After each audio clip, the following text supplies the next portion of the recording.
What's up, Dr. Webb? This week's Reflect and Connect is on Hammond Gillespie Chapter 6, um, titled Preparing for Your Orchestra Rehearsal. Just finished Bass Fest. It went great. Had a blast playing with a bunch of people. Anyways, let's get into it. So, as the title states, this chapter is about preparing yourself to lead, conduct, and rehearse orchestra. And Hammond and Gillespie do a great job of just listing off a bunch of strategies that you can use, keep in mind, and learn from. First off, preparing your rehearsal room, making sure equipment is out and all that sort of stuff. So that comes from, just, is the room set up? Are the lights working? Is there electricity? Are there enough chairs? Are there enough music stands? Make sure that you have recording equipment. Make sure that school-owned instruments are up to spec, all that sort of stuff. Things that the very basic, having the custodial staff clean or having the IT department make sure the Wi-Fi works in the room, all sorts of stuff, that you might not even think of, but that you need to make sure works just so that rehearsal can function smoothly. Hammond and Gillespie list off a couple of factors to keep in mind for when making your own preparation for rehearsal. First being classroom management. And the key takeaway I got from this chunk was that you need to have a system in place in order to have a successful rehearsal. You can't go in with different rules and different expectations each week. You need to have it clearly set, have a set of ground rules that are what your rehearsal is built on, and that will give you the best chance of managing and keeping a successful learning environment. The next factor is class length, orchestra tradition. This can just be how much time do you have, and does your school support the arts? Does it not? Is there a budget? So things like that. Up next, do any of your students take private lessons? That will, impact how certain sections perform.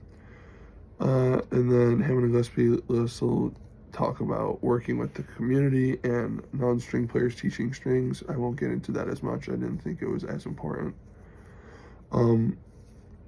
One topic I really liked was the next, which is, differences and commonalities in teaching wind and brass and string instruments. As someone who plays the bass, but also played tuba in high school and played in wind ensemble and just different settings, it's interesting to see how different instruments require different rehearsal, strategies. So knowing how to deal with them is useful. And, they list off similarities and differences and sound generation and quality for string instruments compared to winds, how to rehearse, what a good sound sounds like. Intonation is another topic. Range, articulation. Basically, this whole section is a dive into the similarities and differences between strings and winds. Up next, choosing music. Again, really important. We've talked about this in class before, but either over or under programming can be a real big problem for your orchestra. So making sure that you choose rep that will best serve them is probably the best thing to do. Focusing on what can we learn from this piece? What does this piece teach? Not just, I want to do this, it sounds good. Score preparation. We're on this topic right now. Is your score prepared? Is it marked? Do you have cues? Do you know your score? Do you know it front and back, left, right, sideways, upside down, all that sort of stuff? And Hammond and Gillespie give strategies to working with this as well. Do you check your parts with the score? Do you get more familiar with it? and making sure bowings and fingerings are all the same across different parts, your score versus what other people have. And then lesson planning. They take a deep dive into lesson planning, and I don't know. I mean, I feel like we've talked about this more in class, and that just comes from practice for what you want to do. And also, Hammond and SP also give insight into auditions and tryouts. How do you structure an audition? And they give some criteria and just kind of information if you've never even ran an audition before, what you can use to make the basis. Really, there's a couple more stuff about auditions, but I won't get into that. The key takeaway, I think, is that preparation is the most important part. You're not going to be able to execute or teach effectively if you aren't prepared. You need to know everything so well and make sure it's all perfect or close to, so that way you can spend all your energy towards teaching and working on stuff with the kids. Going forward, sometimes I will plan ahead and have a lot of stuff ready.